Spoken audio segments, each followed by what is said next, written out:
to the content area. I'd always been in the content area in terms of printing and journalism, but that was the 8 years I spent at the Beecher really kind of allowed me to get a sense of the process behind printing. And ultimately, during those 8 years, I've also spent the last 9 years as the head coach of the girls golf team at Michigan City High School. One of the most rewarding things that I've ever done, and it allowed working at the Beecher allowed me a lot of flexibility in terms of the ability to be away when I needed to be with the girls. And it was very sad for me to walk away from the Beecher, and a lot of good people that I will talk to forever. It's just the Beecher was really a family atmosphere, and I was happy to be a part of that. I was happy to be a part of that family for as long as I was able to be a part of that family. But when this opportunity here at Access LaPorte County arose, it was something that I'm very excited about what we're going to be doing here at Access LaPorte County. For those that are not familiar with Access LaPorte County, we are a nonprofit organization that was founded originally in 1997 with the purpose of using technology, using the internet to serve as a central location for public information. Andrew, your slideshow is not working right on the screen here. It's not here. Hold on one second here. Resume share. No. It's okay here. Is it good there? Yeah. Okay.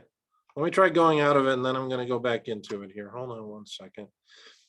I had someone calling in, and I also had another notification that came up on the computer. So we'll try this again.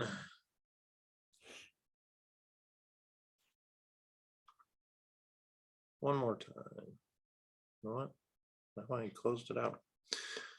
Okay, don't mind me while I sit here and go through this. We have two offices, one which serves as our control room and studio, and then we have what we call our corporate office, which is down on the other wing. But I have a really nice office that actually affords us the ability to do a lot of things. One of the things, obviously, most people know ALCO as where you go to watch public meetings at this point, and it is something that we have done for many years, and it is something that we will be continuing to do well into the future. And again, one of the things that we are really working on right now is how to do those things more efficiently, how to do them at a higher quality, and also there are concerns that have been asked by our viewers that we'll get into a little bit here in just a few minutes that I'll let you know. But there are things that I think that we can do better that we haven't done as well. And I've spent the first month, and it's going to take a couple more months to really iron out those concerns, but I'm excited about what we're going to be doing. The one thing I did want to call attention to here is that ALCO's mission was stated to be to fortify the area's economic, political, cultural, and social well-being by making public and community information available through the internet and through electronic media. Obviously, a lot of people know us as Channel 97 and also Channel 99. For those that do not know, public access television was created in order to allow individuals that didn't have access to large commercial television entities to have a way of getting their content out. As basically you're allowing individuals who don't have access, don't have connections to get their views onto regular commercial television channels. Public access television was created as a forum for people to be able to share their views. one thing that I was having a conversation with someone, and it's very apropos. We really look at where we are right now with technology, with social media, and we're now all of a sudden in a situation where any single person with a telephone or internet connection has the ability of getting their views out. They can share information. Sometimes we are, concerned about information being shared that misinformation, but the concept by which public access television was originally created, there's a lot of connections that I think can be drawn between where we are in terms of social media and what public access television was initially supposed to do. But public access has three different categories, basically. There's public access, there's educational access, and there's governmental access. Now, most people, if I were to ask you what is Access Support County or what is ALCO, they connect it with government. They connect it with the meetings that are broadcast. We have contracts with the city of Michigan City, and we have contracts with LaPorte County to broadcast city council meetings, board of works meetings, county commissioners, the county council, and both of those entities obviously have other smaller boards and commissions, and we do our best to show all of those as well. You can find our Channel 97 programming on our website at accesssupportcounty.org.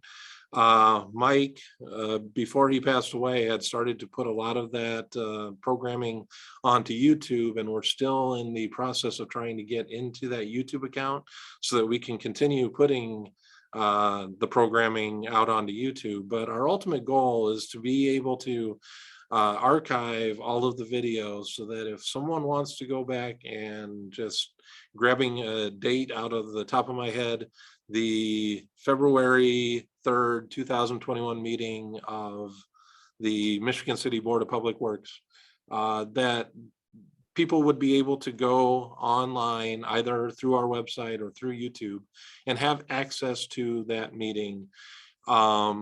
That's still our goal, is that we want to make sure that any governmental meetings that anyone would ever want to go back and consult and find out what happened in that particular meeting, they are able to do that.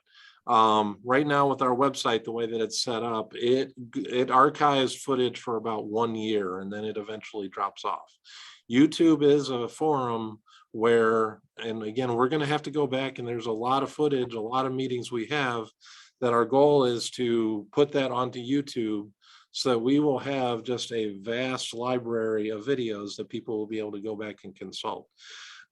Another thing that we have really tried to do a better job of over the last month, and we're kind of refining what we're doing, is utilizing Facebook and social media in order to get information out. One thing that I have stressed to people is that we are not a newspaper, we are not a news source. One thing that I've talked to members of the media, newspaper, radio, and one common theme that I've really heard is that a lot of those entities could not do their job without the services of Access Support County. The newspaper, as it is, they do not have the staffing to be able to go out to all of these different meetings. And so what that leaves them with is they go and they watch these meetings, whether we're talking on Facebook, whether we're talking on television, or whether we're talking on demand. But our recordings give them the ability to be able to cover these boards and commissions without physically attending. I did spend the last year as the president of the Michigan City Board of Public Works. And again, I was a sports writer by trade when I was at the News Dispatch. And so city government was not necessarily my beat. And I can honestly say that government was never necessarily a priority for me. Being in a newsroom, especially back in the 1990s, I heard plenty about what was happening at city council meetings and the proceedings, but it was from the reporters that had been there. During the time that I spent on the Board of Works, it really As someone who I will say, quite frankly, whether you want to talk about it from a federal, state, or local level, I have always been kind of disenchanted by politics. And unfortunately, I think that one of my challenges and one of the things that I am insistent I'm going to do here with Access Support County, and I'll touch a little bit more on it in just a little bit, but there is a difference between public service and politics. And I've long held that a lot of the offices, a lot of the positions that we see that would best be filled, there are a lot of people that would do really well as mayor, as a council person, as president, or whichever office, you name it. They would be really good in those positions, but they don't want to get involved because of the hassle that is politics. They don't want to get into the mudslinging. They don't want to get into the negativity. They don't want to get into the personal attacks and everything like that. Like I said, my time spent on the Board of Public Works really kind of emphasized to me that I believe the government system can work, but to work well, it requires engaging the community. You need to have more people engaged, going to the meetings, providing input, asking questions. And that's one of our things that we're going to be doing here at Access Support County, is trying to eliminate the politics from public service with the purpose of trying to encourage more people to become involved. Channel 97 is the channel that most people hear when they talk about ALCO. And the reason 97 has always been kind of emphasized through individuals working for and with Access Support County is because it has the most universal coverage. Channel 97, anybody that subscribes to Comcast cable, which is also known as Xfinity, anybody within LaPorte County has access to Channel 97.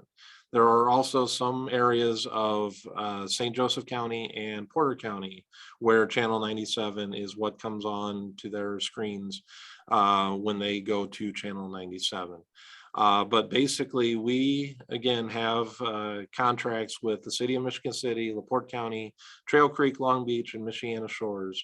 And our goal is to have all of their meetings on, whether it is on a live or a tape delay basis. One of the things that we are going to be moving towards is that there are 4 councils that are kind of what I'm calling the big 4. And it is the Michigan City Common Council, Michigan City Board of Public Works and Safety, the LaPorte County Commissioners, and the LaPorte County Council, that anytime any of those 4 bodies are in session, you're going to be able to tune in live to Channel 97 and be able to watch that.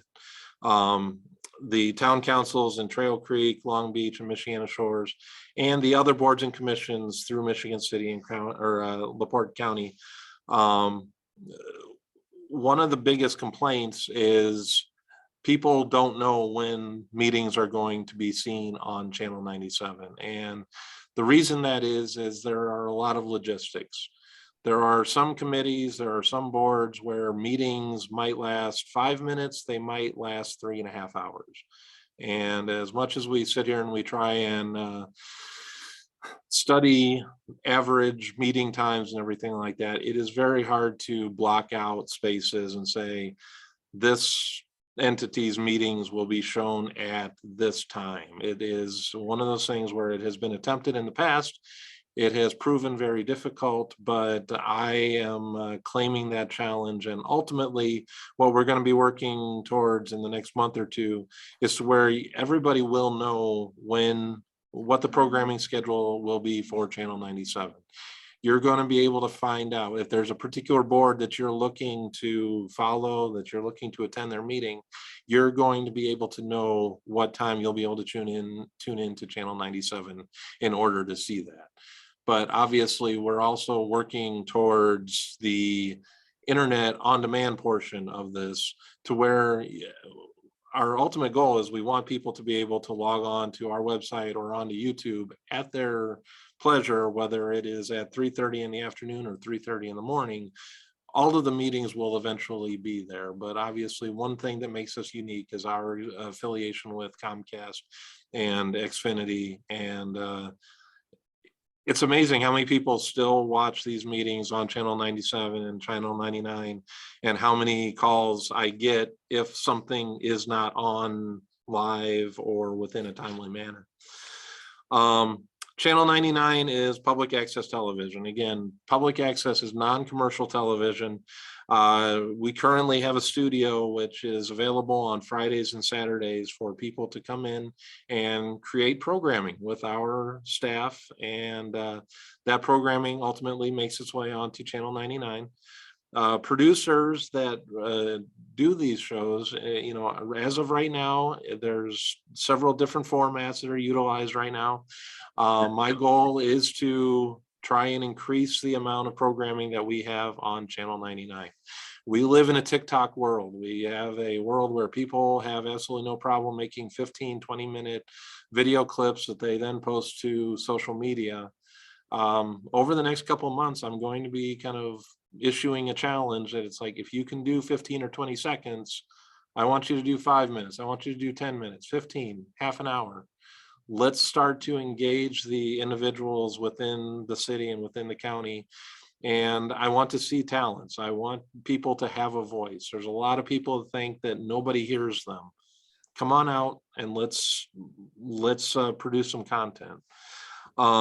Again, we have a long-term goal of encouraging more people to utilize the studio and really letting people get to know who we have in our community. Short-term goals that we are addressing, I've kind of touched on some of these. What day and time will this meeting be shown? By the time, I can't necessarily spit out the timetable right now, but I would hope that within the first quarter of this year, that on any given day, you're going to be able to log on to our Facebook page and you're going to know what time various meetings are going to be on.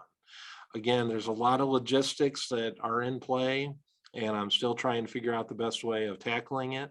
I've been told by individuals that work for me that it can't be done. I'm going to prove that it can be done.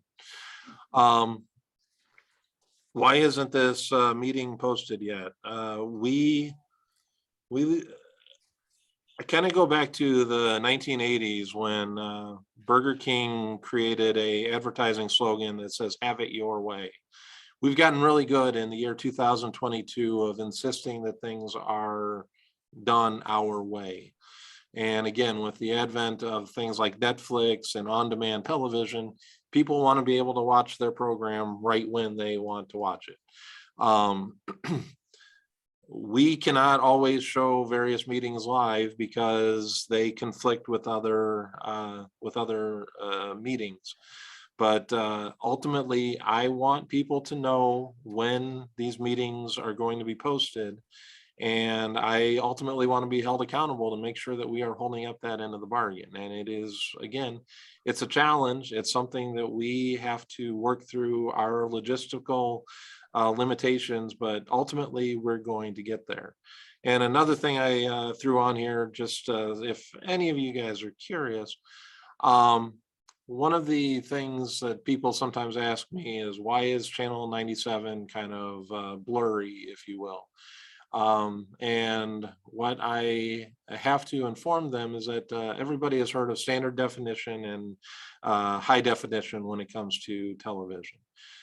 Public access channels are standard definition channels. And so if you watch Comcast, if you're ever wondering why the picture quality isn't quite the same as it is when you're watching other programming, it is strictly because we are putting out a high definition signal, but by the time it gets to the end consumer, it is a standard definition signal.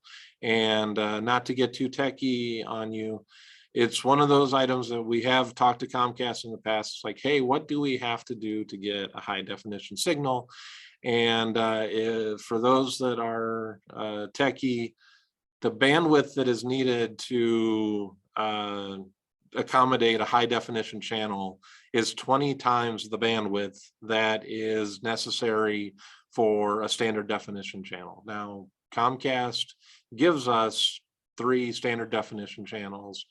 When we have gone to them and said, hey, how could we get high def so we can do all of that?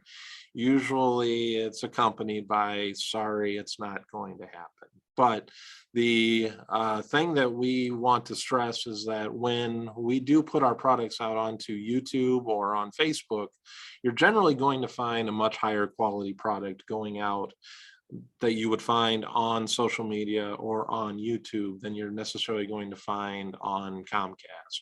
Now, that's not to say that the signals that we put out on Comcast are horrible. I actually, here in my office, have the 3 channels that we are responsible for putting out over the airwaves. But, you know, it really,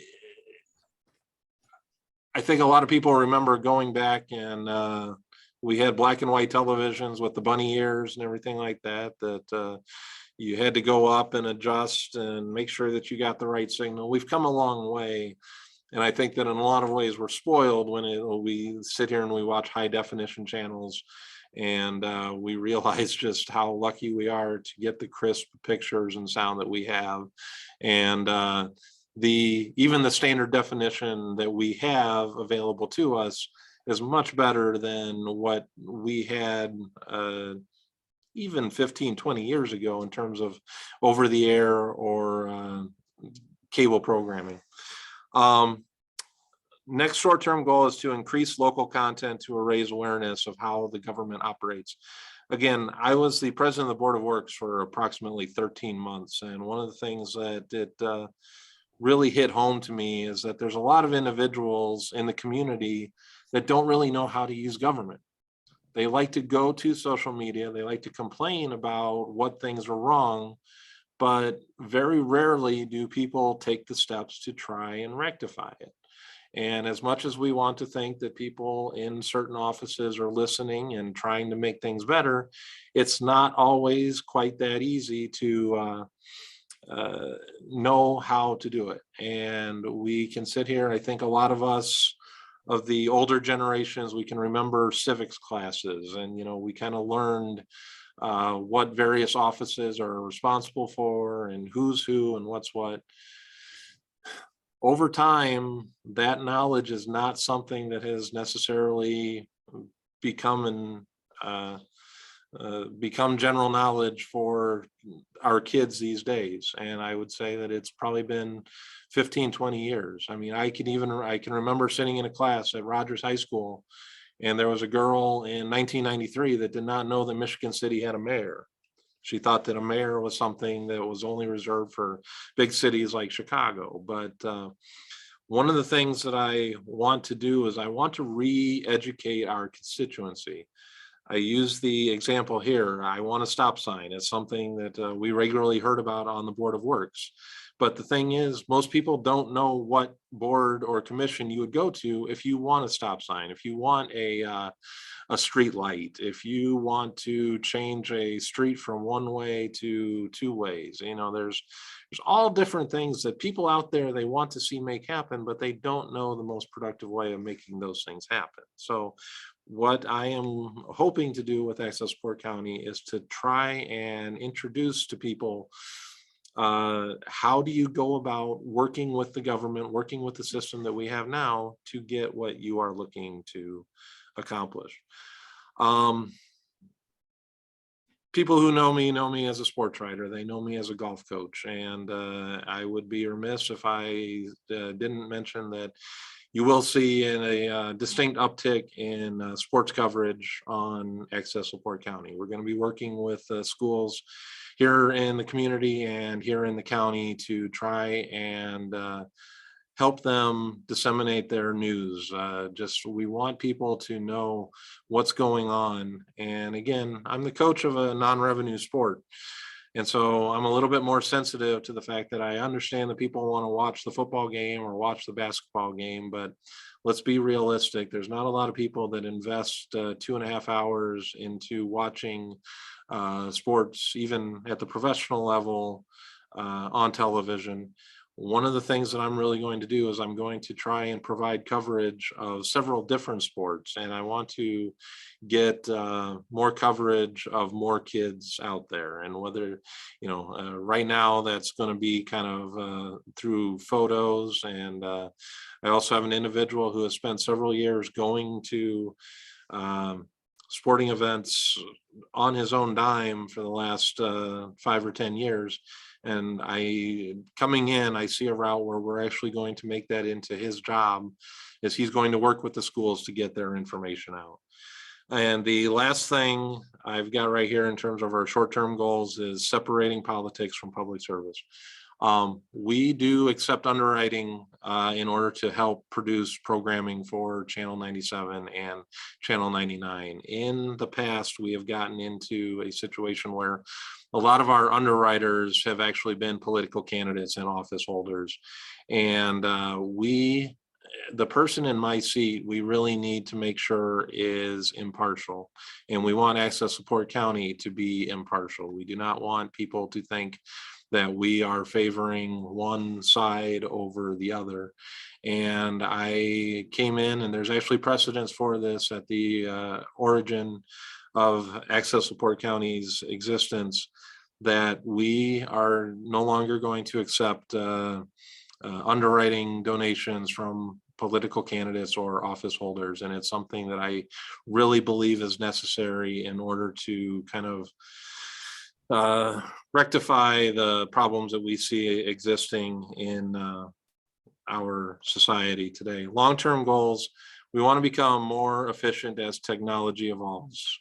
If you would have told me 30 years ago that every single one of us would have our own telephone number that we would carry around with us, I would have told you we're nuts. Yet here we are, that pretty much every single person that is 10 years old or over has their own phone number. It is good for convenience. We can sit here and say whether it's good for society overall, but we are always going to be on the front lines of trying to evolve as technology evolves, and seeing how we can adopt new technology to best serve community government communication. We believe that communication is a two-way street. We want government to communicate with the constituents, but we also want to create avenues for the constituents to communicate with the government. And ultimately, my goal for Access Support County is that public access television has become one of those things that more and more municipalities, it's more trouble than it's worth. On rare occasions, you still find communities that abandon it, but they're trying to get back into it. And I ultimately want Access Support County to be one of those entities that, if a municipality is thinking about bringing it back, I want us to kind of serve as the standard. I want people to be able to see what we've done and incorporate it into their own services wherever they happen to be.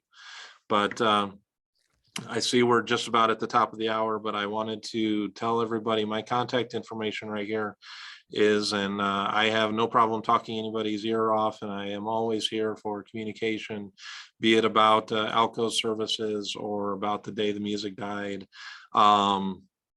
Never hesitate to reach out if you have any comments or questions regarding Access Support County, or suggestions on things you'd like to see us maybe do a little bit better. Again, we live in a world where we need to be able to learn and accept critique. And I am one of those individuals. It's like, if there's something we can do better that would better accommodate the community, I want to know about it. So I really like to develop relationships where I can be candid with you, and you can be candid with me. And at the end of the day, we work for the betterment of Michigan City and LaPorte County. So anyway, I want to thank everybody. And if anybody has any questions, feel free to shoot.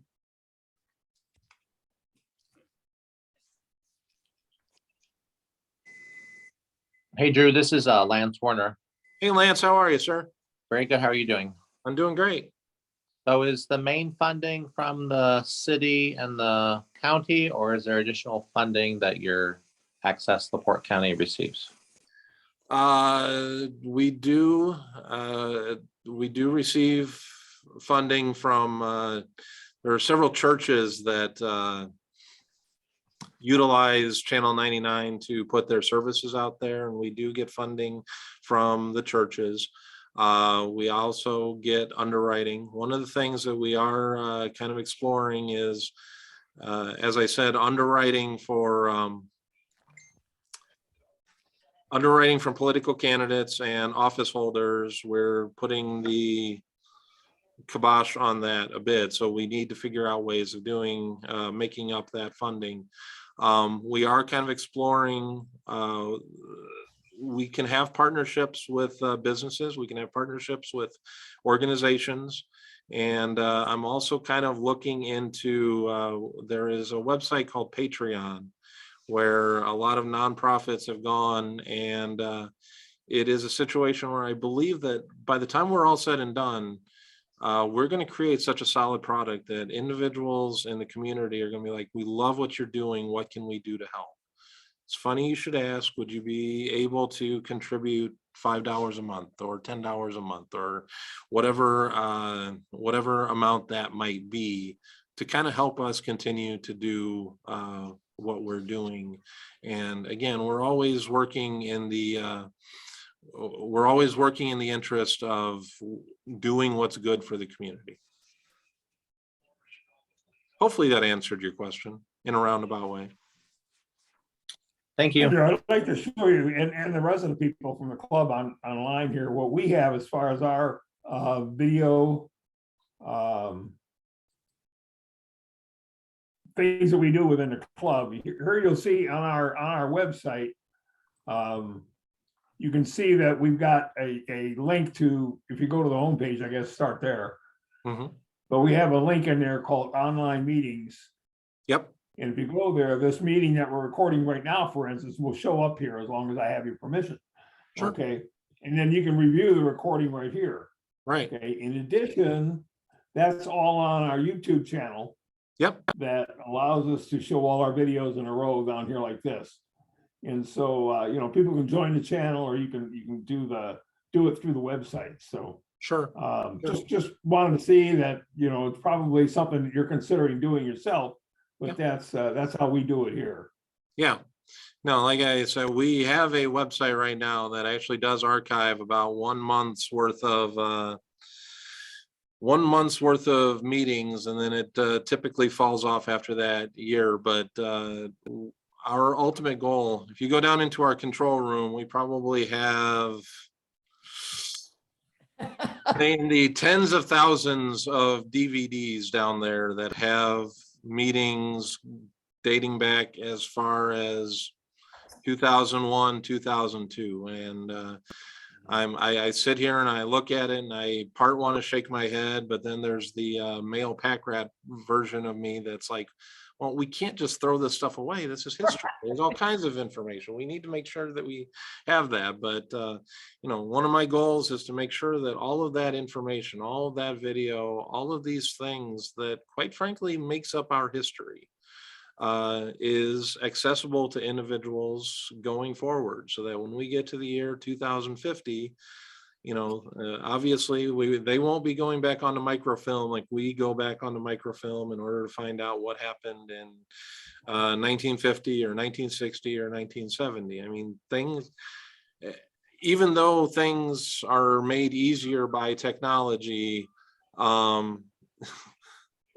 it's still not quite as easy as it is. And whether you want to talk about it from a situation where people are slower to adopt to technology, I mean, there are still people that would prefer to have paper in their hands. And, you know, the newspaper industry isn't necessarily going to go anywhere for probably another 10, 20 years, because we still have individuals that want to feel the newspaper in their hands. But I would say that probably within about 15, 20 years, I mean, I've always thought of myself as, I mean, I appreciate the fact that I can remember audio. I mean, I remember what 8-track tapes were. And you know, if I went to the antique market down at the south side of town a couple of years ago with my daughter, and I showed her a rotary telephone. And she's sitting here like, what the heck is this? I mean, we sit here and we think about how kids these days, But at the same time, I hand her an iPhone, she's gonna be able to tell you how to do things on it that I wouldn't be able to dream of telling you how it is. So it's just, it's amazing to me as a, you know, a connoisseur of technology, just how ingrained certain pieces of technology are in the younger generation. But yet, if you put that same technology into the older generation, they wouldn't know how to use it. And then, but then again, you flip the coin, you put a rotary phone in front of a millennial, they're not going to know how we made a call on that. So, you know, in a way, it's a little bit balanced in terms of what people know how to do. And, you know, technology is an amazing thing. And I believe that technology is our friend, and we need to best learn how to use technology for the good of all involved. Well, it seems to me that your take on what Alco can do for this community is pretty spectacular, and I congratulate you and welcome you. I think it's great that you're taking this on. Thank you, Susie. I really appreciate it. And like I said, people have been asking me how the job has been going, and I make no mistake of saying I am having the time of my life, and it's kind of like a destination. I am not a deeply religious person, but I do believe that there is kind of a higher power that says, okay, we need to put this person here. And the process took a little bit longer than I think I would have hoped, but ultimately I found myself into a really good position. And we have a great team here that in a lot of ways I'm renewing acquaintances. Lee Schelling and Kevin Harmon are two individuals that I've known for the better part of 30 years. And just, you know, working with them again, they're happy that I'm here. I'm happy I'm here with them. And again, there's a lot of work to do, and I don't want to sugarcoat it that, you know, I'm having a lot of fun, but a lot of that is because the fun that I'm having, most people would call it work. I don't necessarily call it work. I see it as doing work that's going to be beneficial for the community. That's great. Yeah. Anyway. Well, thank you very much, Andrew. All right. My pleasure. And, Anytime, don't hesitate to reach out, and we will definitely be checking in with you. Okay. all right. All right. You guys have a Next great week, day. Stay warm. Okay. All right, we'll do that. Take care. Have a great We're day. going to have a business meeting. We're going to have elections for the corporation or the foundation. And we're going to talk about the slate of officers for next year in the club as well. So hopefully we'll get more people there. Hopefully we won't have a snowstorm like is behind me here. And we can get some stuff done. So thank you for all coming, and I hope to see you in a week. Okay, thanks, Jim. All right. Thank you, Jim. Thank you, Jim.